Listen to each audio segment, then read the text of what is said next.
Hello ladies and gentlemen, and welcome back to Pikmin 2. In the last episode, was it Perplexing? Oh no, it was the Subterranean Complex last time, where we defeated the Man-at-Legs. And we got the Stellar Orb, which we'll be seeing the effects of it fairly soon. This episode, we've got an area to explore, and with it, a cave here in, we have to wait for them to all be out. Well, okay, fine, Blues can go with Louie then. We'll call him Bluey, why not? And then Yellows with Olimar. So we need 40 of each at the moment for what I'm going to do in this initial stage. Gotta wait for them to actually join the party. There we go, now we can swap. Nope, yes, maybe. Anyone notice that, by the way, when you switch it goes, Louie? Also, right, I've never actually drawn attention to this now, but the music is different when you're with each one. There's more swing to it when you're with Louie. Like here, you notice it's dun dun dun dun bum bum. And you'll get less of that swing when you're with Olimar. It's a little different, but one that makes it a bit feel more. Wait, what? You know what I mean. Right, so we're gonna set these guys. We've got a big black gate here to knock down. We actually don't technically need this for now, but it's something to do in the meantime. We are going to need it in the future, so hey, may as well knock it down while we're here. Now, this bit you might recognise from the Distant Spring in Pikmin 1. There was a ship part at the top of this, and there isn't this time, but there is something just as useful. More useful, arguably, because finances. So we have to do the same as we did last time, which is walk everyone round the edges of it, well, Yellows specifically, because I think any Pikmin can be thrown that far, but Yellows are easier to throw that far, and we need them for something on the other end here. So let's load them all and... well, they're going to drown. There is no saving them. Great start. So yes, you can see there's an electric gate over there, which leads us to where we need to go. Was that people drowning? Yes, that was people drowning. Well, these things happen, you know. This enemy is also a bit of our goal. You'll notice if we actually approach him, our treasurometer goes off. Doesn't attack us. Oh no, it does attack us. Oh, there you go. That's a Toady Bloister, which is one of my favourite names of anything. Oh, don't run towards me. I'm in death. I'm in death. Good one. But we can set all these guys working on the electric fence for now. Obviously, the water we can't enter with the Pikmin, but this is what the Blues are for. But the Blues, as I say, are going to take a while to knock down this gate, so it just gives us literally something to do in the meantime. Oh, that sounded good. Right, I suppose then for now, we have little else to do other than wait for one of these things to go down. Right, fuck it, I have actually got to, it's taking quite some time, so I've got something we can be doing in the meantime, which is build up our sprays a little bit. Because we're a little low on them, and I'd like a little bit more before going into a cave particularly. So, we will take, I think, some red Pikmin for this particular task, and I'm just listening for the diddly-ding-ding-dong in the background that tells me that our business is done. God, do we have that few flowered reds? Well, that's alarming in its own way. We should probably deal with that in the meantime as well. There is, I believe, there's a... oh, you fucking sheer wigs. Still never... oh, there we go, there's a diddly-ding-dong. Yeah, I've never quite forgiven these guys for murdering Olimar a while ago. So, there we go, let's kill them all, and we'll set these guys unlocking some nectar up there for now. I was going to get some sprays, but hey, nectar is also good. Cool. So, that was these ones unlocking, excellent. So, we're actually then done with these Yellows for now, because we just needed them to open that gate. Blues are our next business over here as well, but I want to make sure I can get these guys safely back first. I can't get them safely back, can I? They're not going to walk across there. Cool, right, okay, think fast now, because my Blues should still be knocking down that thing. That's where the blue sprays would be, but they're a bit indisposed at the moment because they've been eaten by the ravenous Whiskerpillars. Right, let's get these guys at least juiced up. Cool. And who knows, our red numbers could be a bit short, so we might as well have these guys take some shit back to the red onions. Why not? I think reds are probably the single Pikmin group I probably have the fewest of. So, of the Pikmin that I can actually rear normally. God, they're still not done. Bloody hell. Well, in that case, I'll leave those guys here. And I'll attend the Blues with Olimar, and still, not the Blues, the Yellows, Reds. Fucking, my brain is mush at the moment. Right, okay, that was the Blues coming in. Cool. Right, so, now what we need to do is, we've got two orders of business. Number one is to open the way through to a cave. I think Blue Pikmin got stuck there. Yep, he did. Come on, catch up. How did he even lose his thing already? I was probably in the fight against those water dumples, and there's some more dumples over here. As you can see, there's quite a lot of areas to explore here, and we're not going to be doing that for now, but I wanted to open up the way to that area, just because I can, really. Get used to these things over the next couple of episodes, by the way. They're going to be fucking everywhere, and you're going to love them. That isn't true. But we got a plug down here, so let's chuck some Pikmin down here. They will get a little distracted by the wall poles, but... A large rock sits in a reservoir of water. May I interject here? I have been observing the two of you working together. You have been cooperating well. Yet, to face the dangers ahead, you must be free of the shackles of a boss-worker relationship. Learn to use C to separate and minus to change leaders. If you can master teamwork, you can overcome any impediment. Cool, thanks for the update on stuff we've been doing for quite some time. But yes, let's set these guys on the plug. And then while they're doing that, you want to come over here and get some of these reds back, because these are going to be my ferrying... that's done already. Excellent.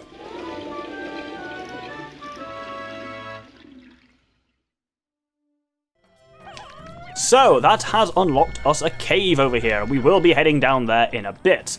But you'll notice it's drained this entire area, including everyone's favourite Toady Ployster over here. We could have got him anyway, but now we just have a few more Pikmin to attack him with anyway. So, his weakness is that thing on the back. It looks like some kind of weird plant thing. Actually, it's gills. The Picklepedia reveals, which is slightly odd, and he shakes things off occasionally. Just don't go towards the business end of him, because boy, can he suck down Pikmin incredibly fast. And attacking the sides of him is oh! Yeah, see, he can suck up a lot of Pikmin with that. But generally, just chuck Pikmin at his gills, you'll be fine. You can try and move past so he doesn't do that. And he explodes into a lot of useful shit. Because you'll notice there is a 10, and as long as that goes back to the yellows, ideally. Yellow, there we go.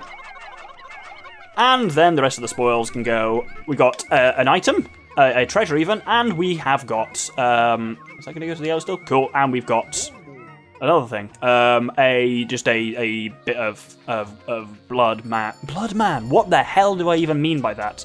A bit of monster part, I suppose, that will be useful. A bit of blood man, wow. That was complete nonsense, even by my standards, and I don't say that lightly. Right, let's get some of these guys taking out the whisker pillars and hopefully ferrying me back some burp for in case of emergencies, which I suspect I will need before too long, really. Actually, I'm going to get these guys to work in on that as well. We're bringing treasure back, so the music's a bit different, which is kind of cool. But yes, I want to get as many of these as ready as I can. I should actually probably take out this fiery blowhog for exactly that reason. Oh, there we go, our treasure is back. So, for 80 quid, there is the Aquatic Mine. Great name for a fishing lure. And what I'm going to do now is basically just gather sprays and build up some slight Pikmin numbers until basically the end of the day. So I'll see you again then. So, time to prepare now in the evening for our jaunt into that cave. So, I want to bring out just a few whites. We only need, let's say, 12. Purples I also don't want to take a huge number because they're not massively useful in this next cave. So I will take 15 of them. As you can imagine, for an underwater cave, we do need a fair few blues, but there are candy pops and stuff as well, so I want to take 20 of them.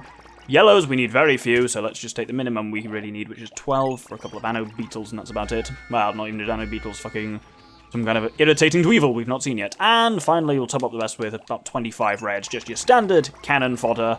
Oh, and there's leaves and buds and stuff in there. Right, I'm going to see very briefly if there's still some nectar up there. I suspect there isn't, but always worth it. Oh, there's loads. Yes. Right, let's make a brief detour via that then. Am I going to have time for that? Yes. Cool, right, with that done, let's head over to that hole.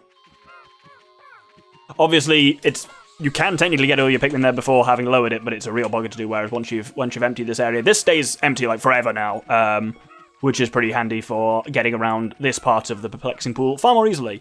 So, down we go, into the shower room. As you can see, yes, it has got a bit of every type of hazard, but none of them are particularly common, so in we go.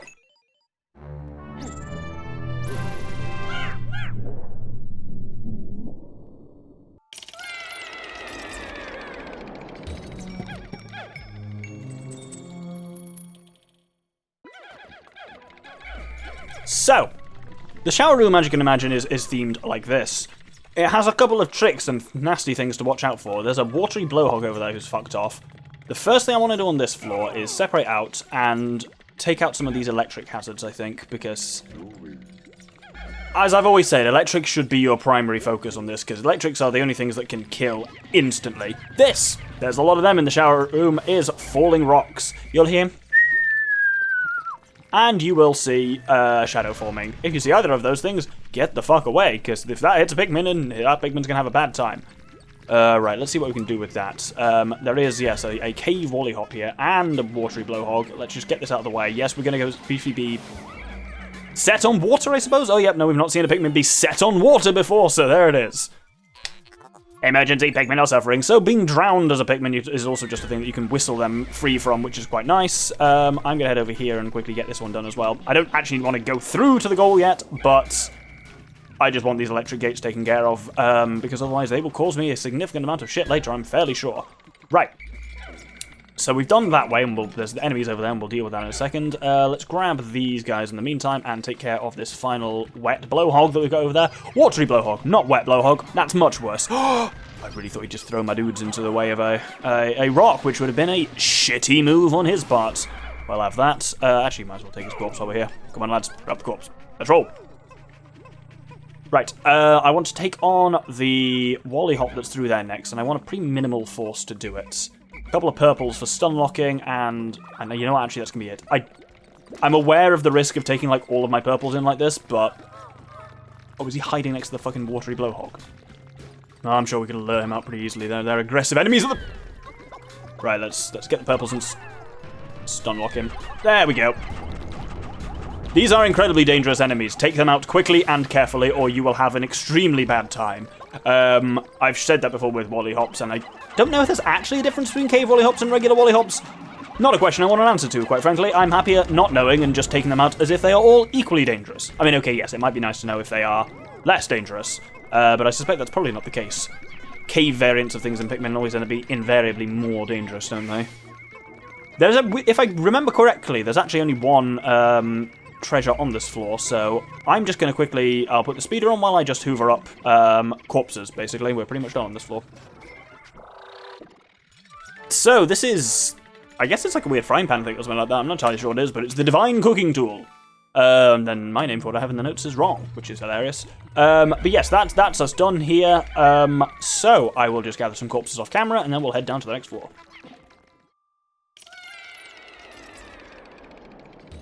So, depending on where stuff spawns, this floor can be fairly dangerous because it introduces a fun new enemy.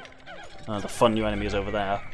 You can just see it. It's not the orange bulb. We've seen them before. Let's crack through this gate first.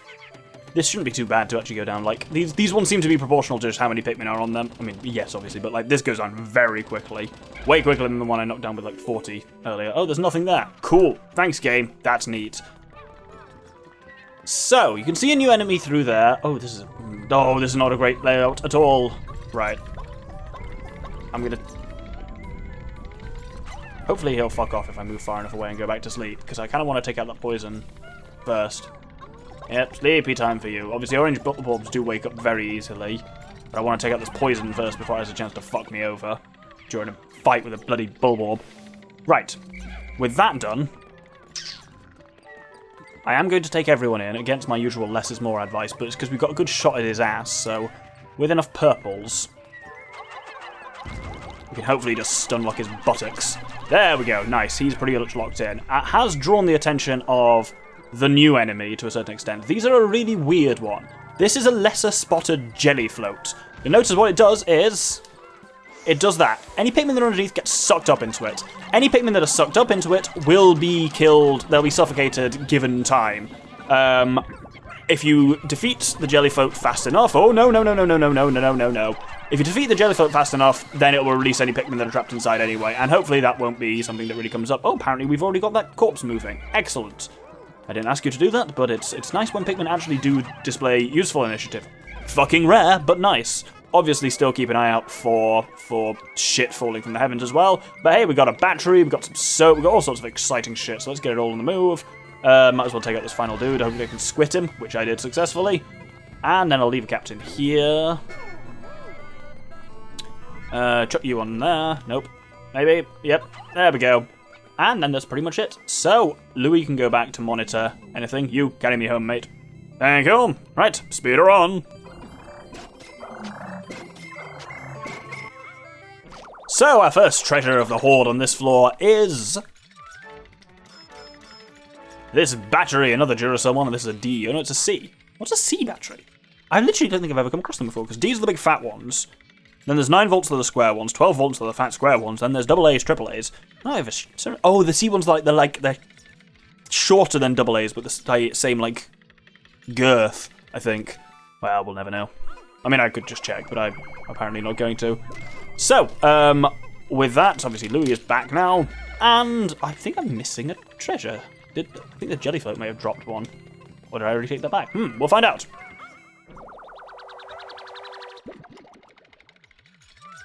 So, this chunk of soap for 60 quid is the Sud generator. Nope, that is it. Excellent. So I guess we'll just bring this final corpse out, which means that whole appendix there is for nothing.